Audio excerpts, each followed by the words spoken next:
Welcome back, everybody, to another reaction video. We're going back to the channel Mitsi Studio today, which has a very unique and I think entertaining animation style. We've looked at a few of their videos in the past, and this one came out just a couple of weeks ago and it's already got 1.7 million views. It's called simply Blitzkrieg.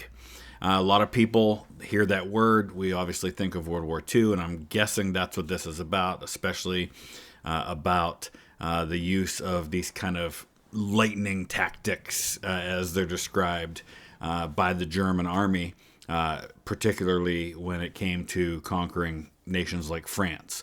A couple of things. I have no idea what the video is going to cover because the title is just Blitzkrieg and that's it.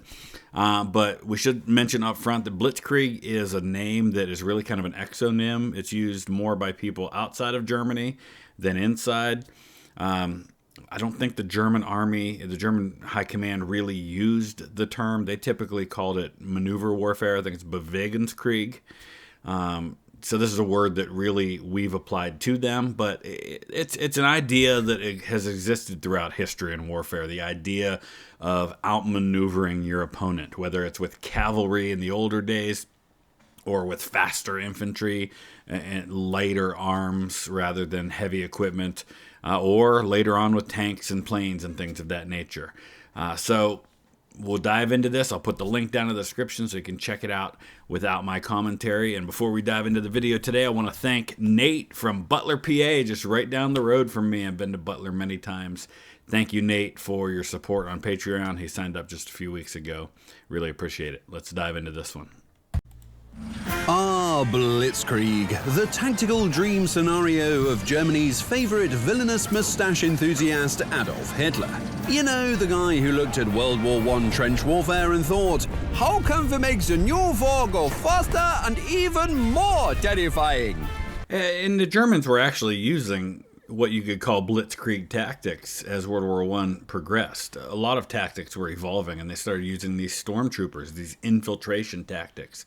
The idea that rather than send a massive human wave supported by huge amounts of artillery, you do kind of a pinprick strike with a quick, decisive force, and then you exploit the gap. And it's kind of the same theory behind what we call Blitzkrieg warfare in World War II. It's about maneuver. It's what we call today shock and awe. It's break through, surround your enemy, and you can wipe out a big part of his force, even though at this point the French army is actually bigger and stronger than the German army is. Their tactics are just better.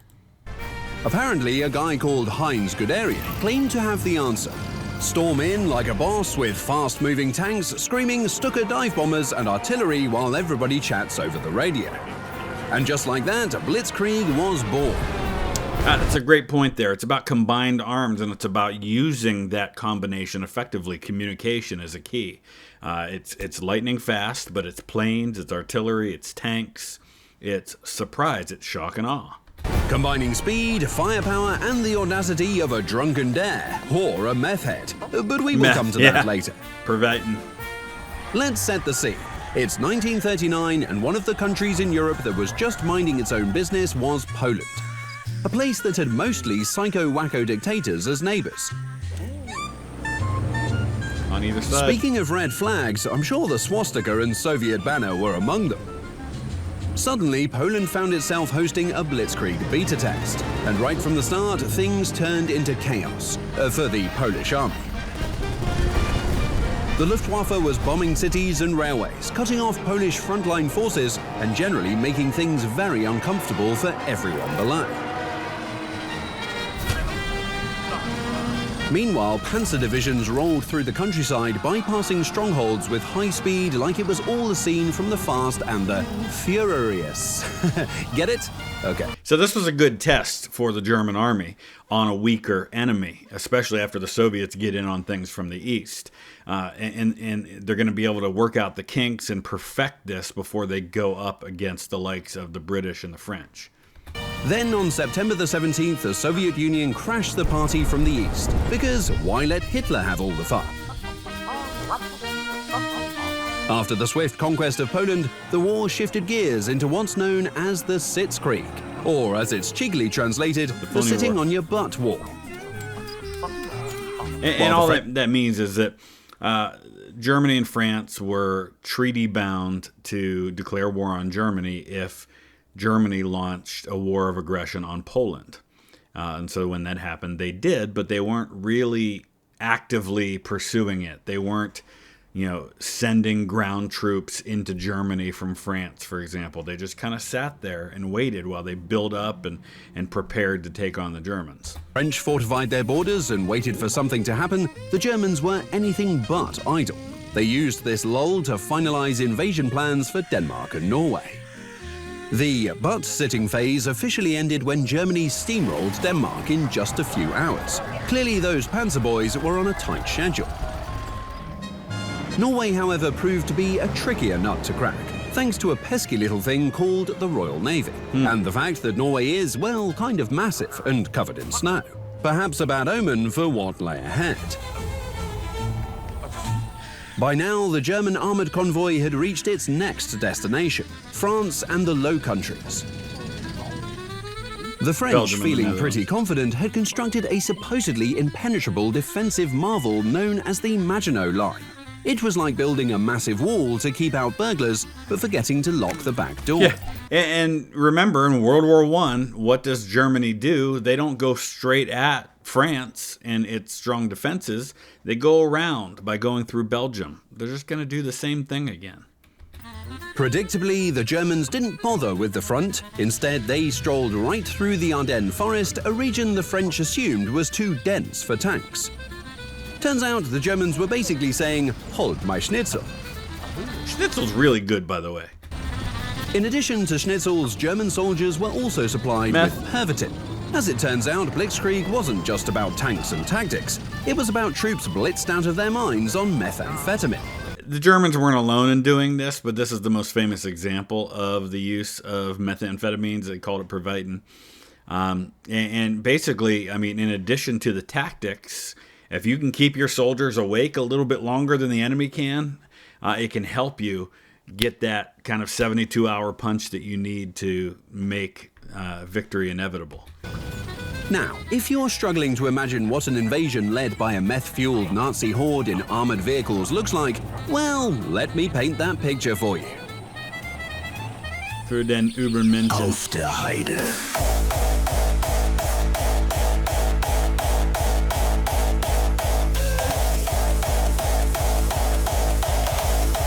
Shouldn't be enjoying this much. Auf der Heide blüht ein kleines Blümelein und das heißt Erika, heißt von 100.000. There's nothing funny about the German invasion of the western countries of Europe, but it's impossible not to be entertained a little bit by this. Einen Bienelein wird umschwärmt Erika, denn ihr Herz ist voller Süßigkeit.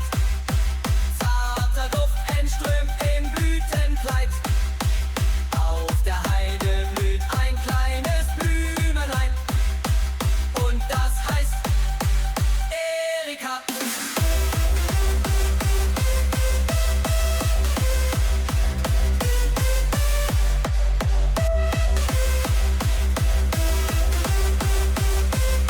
Sedan, bienvenue. Oh, that was brutal. Artillery.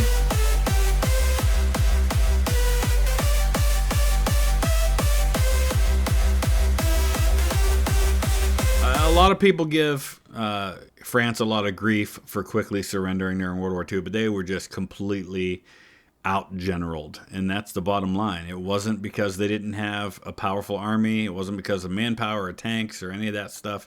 It was just they got outsmarted on the battlefield. They got outmaneuvered. Bottom line.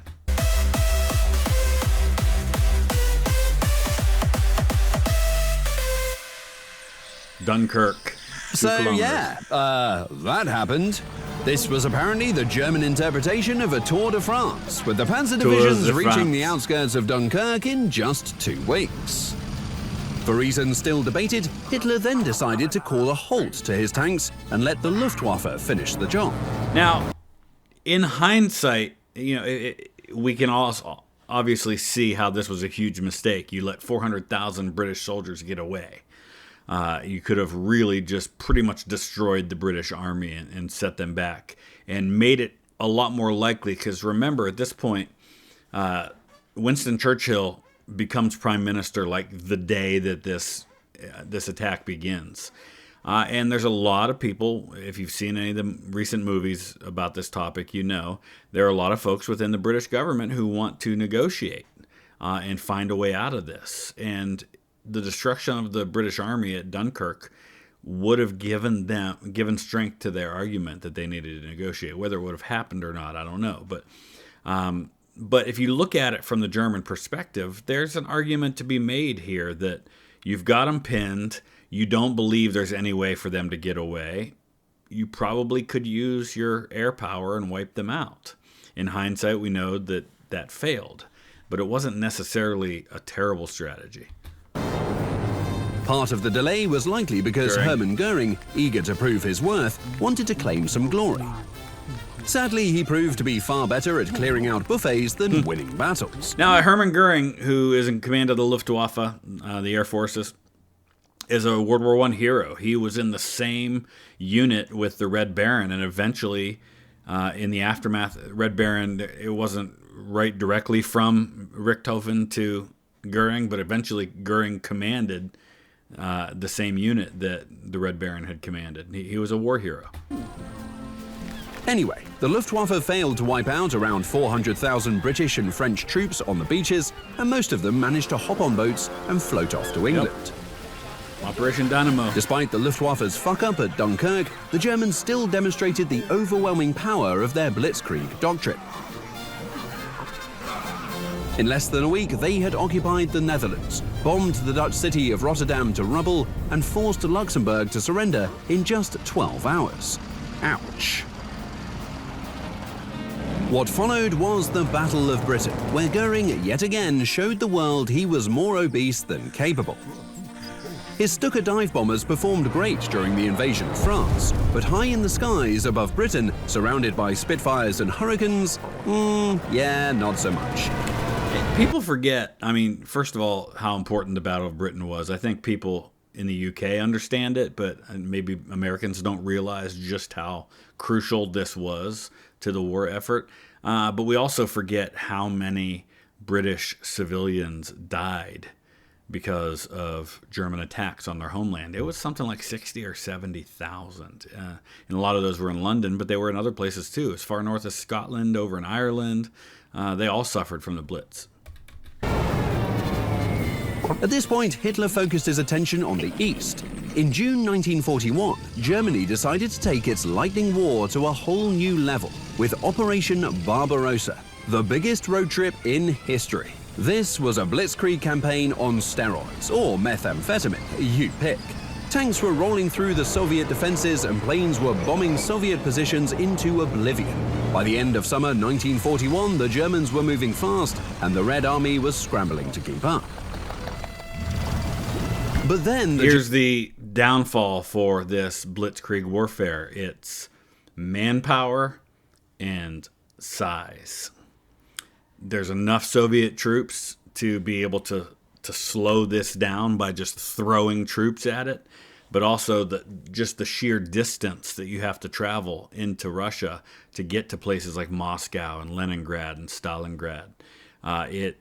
It dulls a lot of the impact of Blitzkrieg warfare. Germans got introduced to Rasputitsa, aka the mud season.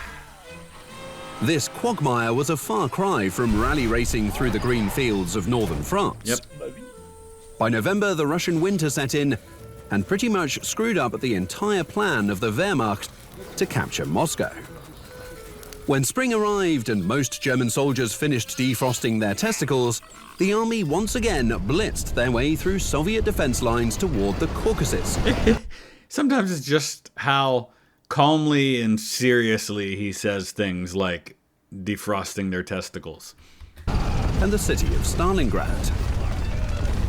After months of maintaining the initiative, Hitler thought it would be cool to capture the city of Stalingrad because it bore Stalin's name. Well, certainly it would end up being a lot cooler than anticipated. The Battle of Stalingrad quickly stripped the Germans of every tactical advantage they had. Yep. No more fast tank maneuvers and no more close air support. One of the deadliest but also most important battles in all of human history, Stalingrad. Just an endless maze of destroyed buildings packed with Russian snipers. Luckily for the Germans, there was no Russian winter to... sorry about that. Another Russian winter set in and turned many Nazi soldiers into ice sculptures. A setback. To make matters worse, the Soviet army was about to show the world they would be the ultimate Blitzkrieg bastards. Two giant armies pierced through the German flanks and encircled Germany's 6th Army, still holding out in the city. And their commander had wanted to try and pull them out. He understood the strategic situation. He understood that he needed to save his army, but he was not given permission to do it. He was Paulus. With no fuel for their tanks, no food for their soldiers, and zero protection against the cold, the 6th Army was doomed and ultimately surrendered to the Russians. Despite all that, the days of Blitzkrieg were not over for the Germans. They would still carry out fast-moving tank maneuvers, just more in the direction of Berlin.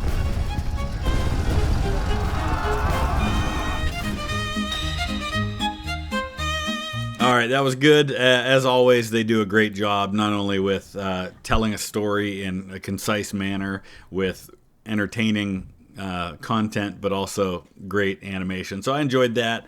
It gave us a little bit of something to talk about. Blitzkrieg. I guess a couple of takeaways from this, and I said some of this at the beginning. Number one, don't think that Blitzkrieg is what the Germans called it. They just didn't. They called it maneuver warfare. And don't think that it was a brand new concept in World War II. The idea of outmaneuvering your enemy and using speed and surprise and overwhelming firepower has always been a part of warfare. Just how it looks has changed, and it will continue to evolve. So let me know your thoughts. Use the comment section below. I want to thank Adam in Denham Springs, Louisiana. And Emily in Washington, D.C. Thank you both so much for your support on Patreon. We'll see you again next time. Thanks for watching.